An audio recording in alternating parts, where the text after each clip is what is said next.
You are tuning in to the Atlanta Realtors Rundown, the official podcast for the Atlanta Realtors. We're here to keep you updated with the latest trends, topics, and keep you in the know of our ever-changing Atlanta market. We hope you enjoy this episode. All right, welcome back to the Atlanta Realtors Rundown, the podcast all about Atlanta real estate. Today, I'm super excited to sit down with our guest and talk all things kind of Atlanta history as well as transportation. I mean, we're going to go in a lot of different directions. So I'm super excited about this. But I'm Matt LaMarsh. I'm your guest host today. I am the 2022 YPN chair here for the Atlanta Realtors Association. And again, super excited to sit down with our man Quinn today and talk all things Atlanta real estate as well as his history here in the city, and just really excited about it. So Quinn, thanks for joining us first and foremost. Welcome. I'm glad to be here, Matt. I appreciate you having me. Absolutely. So for the listeners out there that don't know Quinn, give us just like a 2-3 minute bio, history in Atlanta, kind of summarize everything here for us in the Reader's Digest version of who is Quinn Arnau. The Reader's Digest version, I remember that magazine. Maybe some of our listeners are a little too young, but that was the small one you always see at the checkout lines and things. But I grew up in Stone Mountain on the Gwinnett County side, which is a suburb of Atlanta. I'm sure many of y'all picture the giant mountain when you hear that. And then kind of moved over to the Grayson area, traveled. My mother was actually the assistant principal at the high school I went to, which was interesting since I didn't always immediately follow the rules I didn't understand. But we had a great time and a great relationship. Then, after high school, I went up to the University of Georgia, studied economics there, and then wanted to continue to have a good time. So the first thing I did when I left school was move down to Buckhead, and after about 6 or 7 months, I actually was in a position to purchase my first property over in the Virginia Highland area at an old condo building, which was not in wonderful shape, but was in a great location for me at the time and the thing I was into at that age. And worked in insurance with a major carrier for 10 years or so. And then I will tell people that real estate saved my life. Get to be myself and work with the people that I want to and serve my community. And for the last however many years, I've had a role here at the Atlanta Realtors Association and been able to help the industry that has helped me, so to speak. Awesome. Very good. Well, I love the story too because, and you mentioned it off air here before we got started, you learn a lot more about people when you get them in these types of environments and you just start talking. So one of the interesting things though is I think your migration kind of out of the city in the suburbs, and we were saying before, Atlanta is a city of neighborhoods. So, you move 5 minutes in one direction, there's a different neighborhood. And, to me, it's interesting though, you made the migration from the suburbs into the city. And most people around our age, we'll just call us 40s-ish, kind of do the opposite. They start off in the city, and you mentioned Buckhead, and then eventually start a family, move out into the suburbs. So what triggered that for you? What was the appeal of going back into, say, major metropolitan Atlanta? Well, at first it was all about wanting to, I'll be honest, I wanted to keep the good times going after college. I had some friends in the Buckhead area. I didn't know what I wanted to do with my life, which I think is true for pretty much most people in their early 20s. I think, I found that I had some friends living on the other side of town, so moved over there. And then I think I enjoyed my life in town and kind of found ways to fit my lifestyle around where I lived, enjoying the parks and the green spaces in Atlanta. And,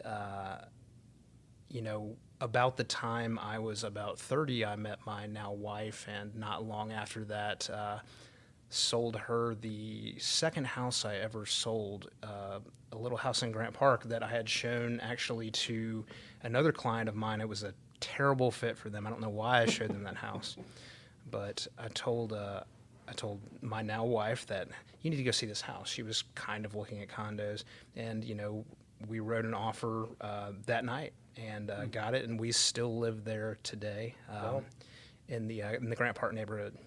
Interesting. That's like another rarity. I mean, now the average, they say, is like 13 years between people moving from one location to another.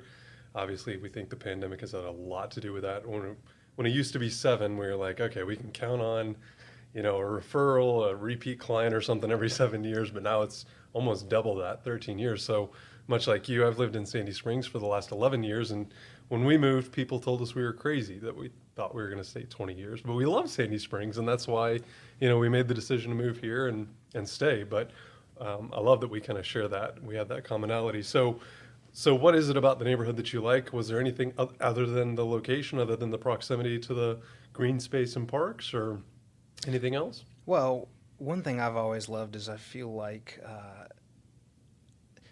living almost near downtown, there is a lot of variety in the day-to-day you may have, especially if you're walking around the neighborhood.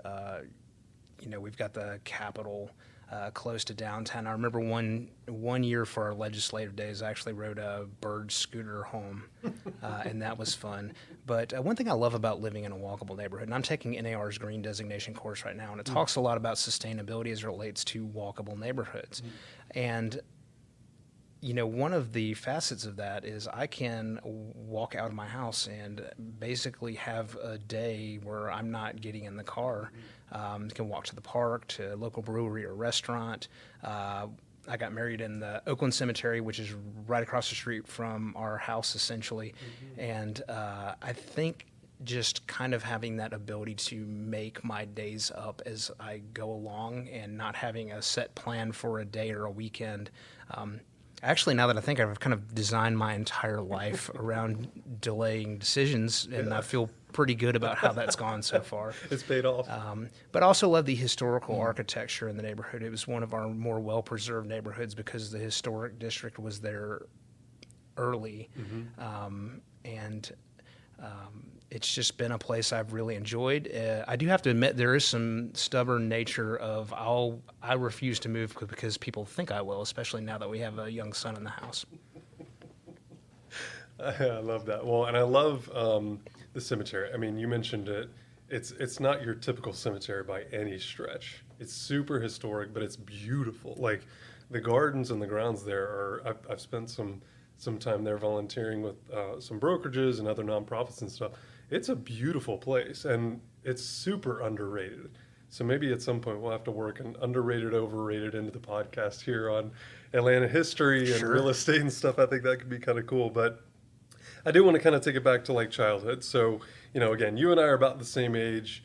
We've seen a lot of change here in Atlanta, not just in real estate, but just in the city in general. So, 1996 rolls around. We got the Olympics here, like a major economic boom. And then it's a lot of sporting events and sporting venues and facilities that, have become more recent now with Truist Field moving out to Cobb County and, of course, Mercedes-Benz and everything. So talk to us a little bit about like your childhood, obviously being outside the city or, the major hub of Atlanta, if you will, and then the change that you've seen here in the city. And again, not just as it relates to sports and the history, but, just the geography, because we've seen a massive population increase in, call it 40 years now.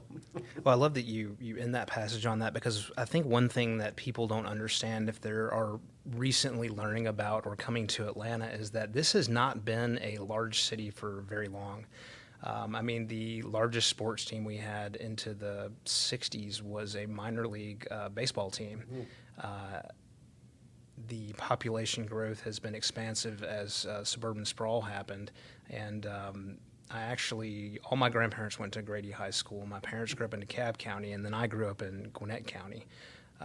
And I remember the day, and when I was watching and the Olympics were announced, the city of Atlanta, you can hear Juan Antonio Samaranch, or whatever his name is, saying that, and thinking, wow, that's cool. But I was 14, so I kind of knew it was a big deal.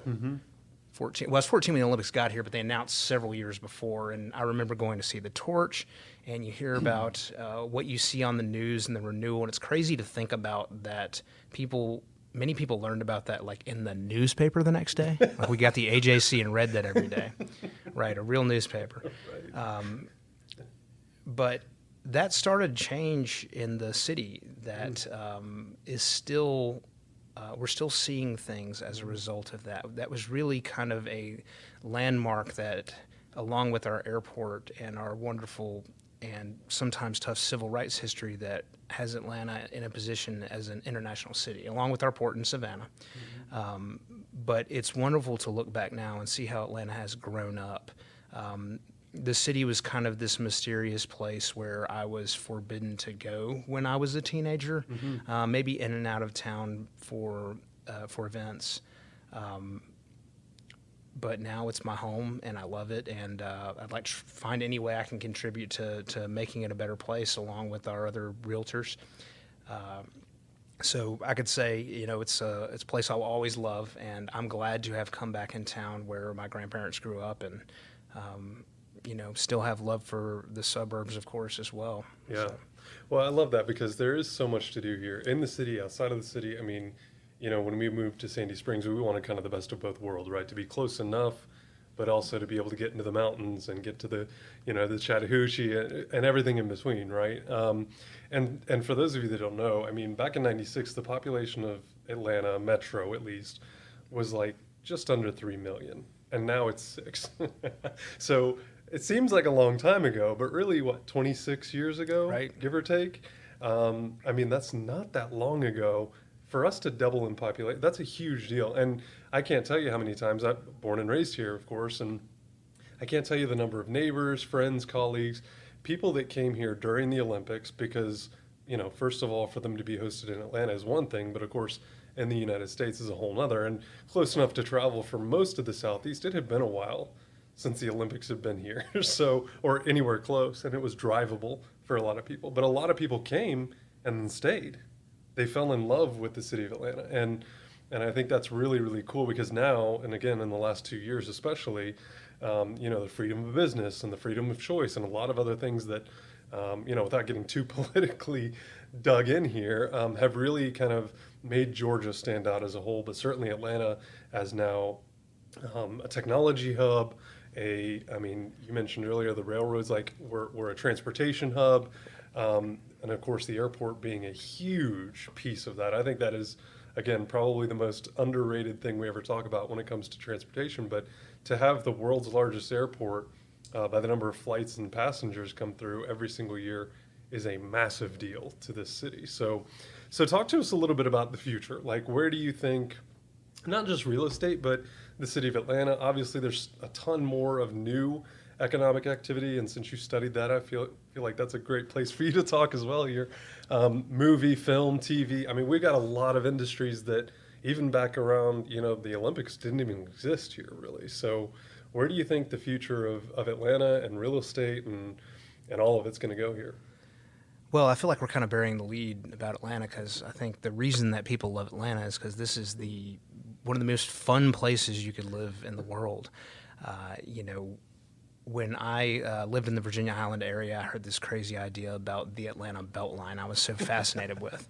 Now, I was stubborn and young and didn't pay attention or save like I should, or I would have bought every piece of real estate along it that I could. But one of the coolest things to me about watching Atlanta is you can see the city, aside from the negative side effects, gentrification, affordability, lack of housing, the unhoused. It's amazing to see life breathe back into all of these neighborhoods that had many vacant homes, where streets and parks were dilapidated, and just see things getting hopefully better over the long haul. Mm-hmm. I think that the Beltline, while it does have some negative externalities for neighborhoods, has served to kind of help Atlantans realize that this is a city of neighborhoods, that you have different choices, and that each neighborhood has kind of a different vibe, and that what's happened is this city that has been geographically broken apart either for nefarious reasons, zoning, the interstate highway that was built through the neighborhood that I live in, which was an economically disadvantaged area at that time. You get to see this city coming back to life and things being stitched together, and neighborhoods and communities that were separate are spending time together and traveling between neighborhoods. And it's wonderful. I think that it has something to offer for all varieties of ages and interests, and that's the thing I really love about Atlanta. Yeah, I think you're so right. And I think, when we talk about real estate within the Atlanta Realtors Association or even the brokerage level or, fill in the blank, I think we always talk about location, of course. And, depending on where you are in the city, and you mentioned zoning, I think that those two are really, really closely knitted because we weren't a planned city. So no one had a grand master plan for what Atlanta was going to look like, what it was going to feel like. And again, it's why this city is now just a bunch of neighborhoods that are all kind of conglomerated, right?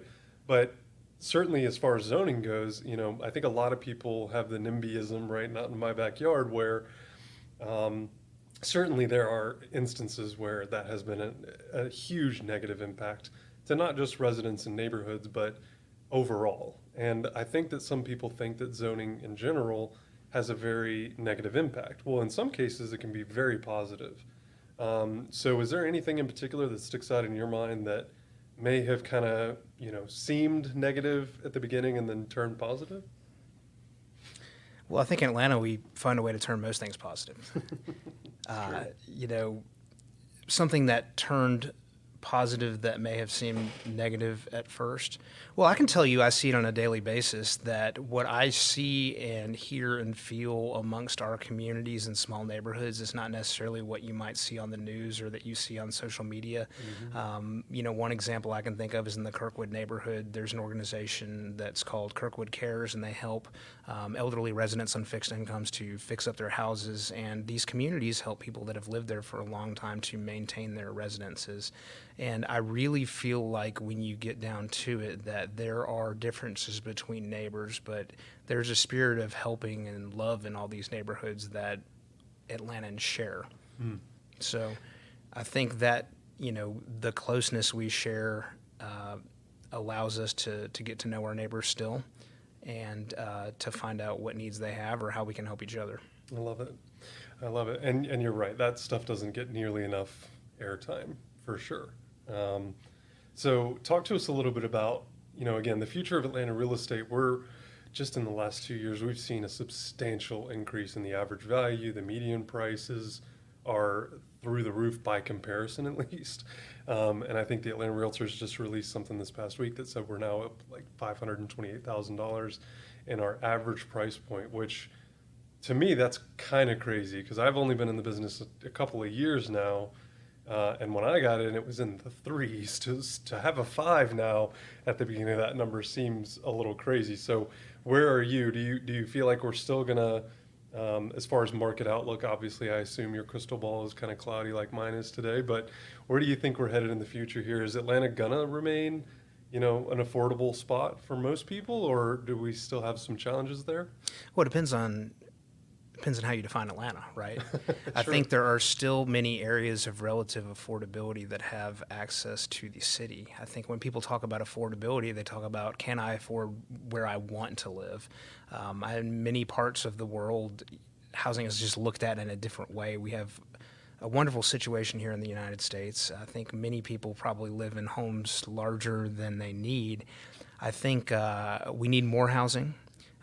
We need to use our open and redeveloped land effectively and use resource efficiency to make sure not only are we utilizing space well. A good example of that would be building neighborhoods with common green spaces where not everybody can have a big backyard in some of these locations, but you can fit more houses. There's been a lot of brownfield remediations, things like that. And I'm talking about close to in town, but also allowing for denser zoning, something that used to exist in the city of Atlanta, where examples would be like a 12-unit condo building, small multifamily, not these giant sprawling areas, but kind of mixed density within neighborhoods. And there's been a lot of pushback against that at the NPU level, but that's something that will really help at least in-town affordability.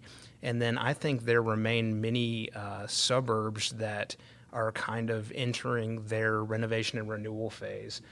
If you look in some of the areas around Atlanta, there's a population that is aging out of their large houses and the younger families are looking to move in. So we're starting to see reinvestment in to the Roswell area, the Sandy Springs area, all these areas that offer wonderful things for families that are pretty close to town. And I think that's going to continue. As far as pricing, I think we'll continue to grow in price, but the levels we've had the last 2 years clearly are, the result also of some external economic effects. But Atlanta's a great place to live and to invest. I always remember I had an inspector tell me once that ever since air conditioning was invented, people had been moving to the south. And it sure seems like that to me. Yeah, no, I love it. I love it. All right, so earlier you mentioned, and this happens in town as well as out in the suburbs, especially in the, I want to call them older suburbs like Sandy Springs, even though it became a city in 2005. So in town, there's a lot of old homes, 100 years old, 80 years old, 75 years old. And there's like 1, 2, or 3 things that happen with those homes. They get refinished, renovated, people go through and make them a little more modern and a little more updated. The second is that they tear it down, they build a newer, more modern home, maybe a larger home in general to take advantage of the space that they do have in town. Or an assemblage where, 4 or 5 of these homes get sold and then they build 20 townhomes or whatever. So, and that, again, applies kind of all over the city. So what's happening in Sandy Springs is just like what's happening in Grant Park, is just like what's happening in the West Side, where total redevelopment from like industrial to now residential is happening. So talk to us a little bit about, redevelopment, because I love that you mentioned that, but I don't think people really understand there's a number, and I only mentioned 3. There's probably really like 103 other things that can happen when it comes to redevelopment. But we do have a lot of aging inventory, and you mentioned the demographics as well.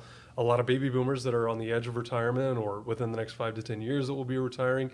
We originally thought, I think, that they were going to stay in their bigger homes, that they were going to, maybe have family come back and visit, or maybe they would downsize and then find a place at the beach or in the mountains to kind of split time and stuff as they retired. But what have you seen? And then talk to us a little bit about redevelopment, not just in town, but out in the burbs as well.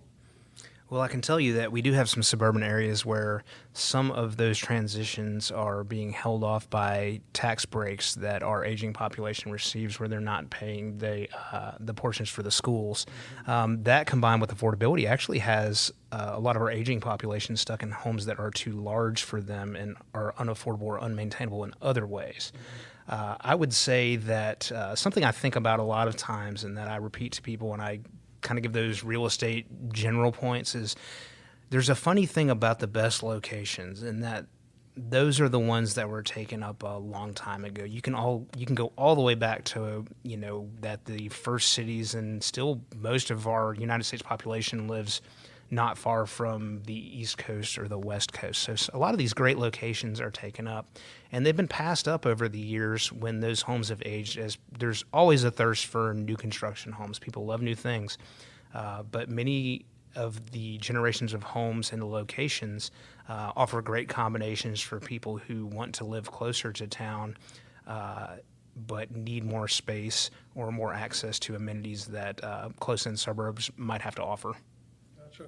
Love it. And that's also going to transform the way that some of these cities are built and transformed and created and established, because, say for instance, Roswell to Canton Street, or City Springs and Sandy Springs, Johns Creek, all these new cities, Brookhaven even, that's kind of cropped up over the last 10, 15, 20 years.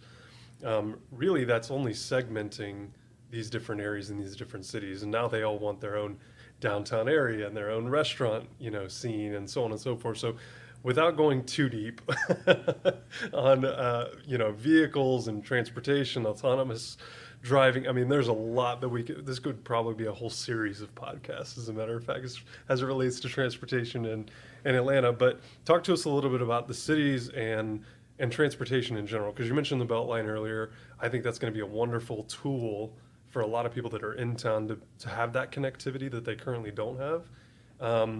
But certainly outside of the Beltline, I mean, is there anything else that you're excited about or see kind of coming down the pike? Well, you mentioned kind of the redevelopment of these small downtowns, and even I might not be knowledgeable enough to speak directly on this, but Alpharetta kind of created a downtown, and you can look I think Atlantic Station is kind of an early development. I can remember when Atlantic Steel was there driving in and out of town, which makes me sound older than I might be. But I think you'll continue to see that because we know people like to get out of their cars and walk. I think there's a large reflex of that in the generation of suburban commuter kids who might have been in the car for 45 minutes, for an hour or two every day, and their parents who may have been commuting back and forth from downtown or another suburb. I mean, the pandemic has so many people working from home, which adds another element to it.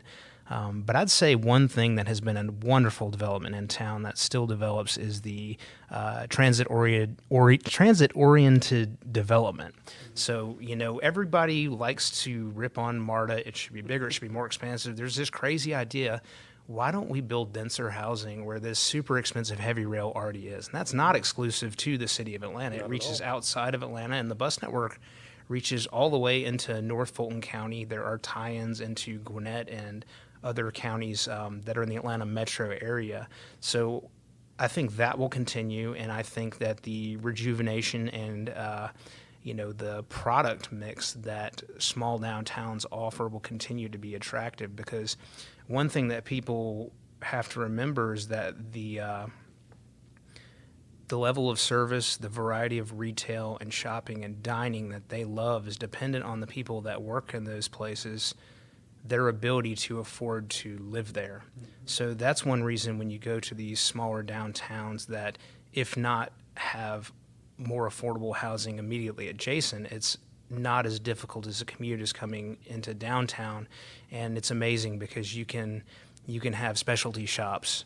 You've got restaurants where the people that work there can afford to live close by. Everybody's happier in those situations, and it's attractive. And I think people don't realize where that value is coming from. They just know whether they've got what they want or they're getting the service they want, and they don't necessarily tie that back to, hey, can people live in this area and provide those services? So that ties all the way back to when Atlanta was its kind of original series of neighborhoods, and you had the local general store or a few neighborhood restaurants where people just walked right there and they knew their neighbors at the store.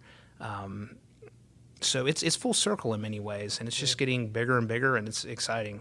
Yeah. Well, and it's complex, right? It's not as easy as saying it's just affordable housing. It's this, it's that, it's the other. And your earlier point, too, about the higher density, I know that we look a lot at that in Roswell, in Sandy Springs, in Buckhead even, about, putting higher density projects closer to MARTA. And I believe they're doing the same thing east and west on MARTA as well, because to your point, the investment's already been made. It only makes sense to have that readily available there for people to use. But anyway, I love it. Well, we'll have to end it there, but we'll definitely have you back on to communicate and talk some more about your knowledge, but also, would love to hear a little more about, just in kind of closing here, your experience with the ARA, the different positions that you've held, maybe the biggest thing that you've gotten out of it, because I think a lot of people really start there, and then they forget that this is a volunteer opportunity. It's an opportunity to get engaged and network and so on and so forth. So if you had to kind of summarize your ARA experience, how would you do that? I would say that my association work has served as an anchor in a business that feels very independent at times, even if you're a member of a wonderful brokerage. I would say that volunteerism by its nature is a laboratory for ideas and openness that's unique. It lets your skills rise to the top, whatever those may be. And, my feeling and goal is I want people that walk in the door to have as great of an experience as I've had here. So I appreciate your time, which I know is the only resource with which we can create other resources. So with that, I'll say thank you and let you wrap it up. Well, I appreciate it so much. Thanks so much for your time, your expertise, your volunteering for the association as well. It means a lot, not just to me and everyone here, but I know even members that don't always see the behind the scenes that's going on, because there's a lot more happening behind those scenes that most people don't realize. So we appreciate you for checking out the Atlanta Realtors Rundown. Thanks so much for tuning in. Make sure you hit that subscribe button and follow along for the future episodes. Enjoy the rest of your day. Thank you for tuning in to the Atlanta Realtors Rundown. Please subscribe, and for more information on how to get engaged, check us out at AtlantaRealtors.com. We look forward to having you join us for the next episode.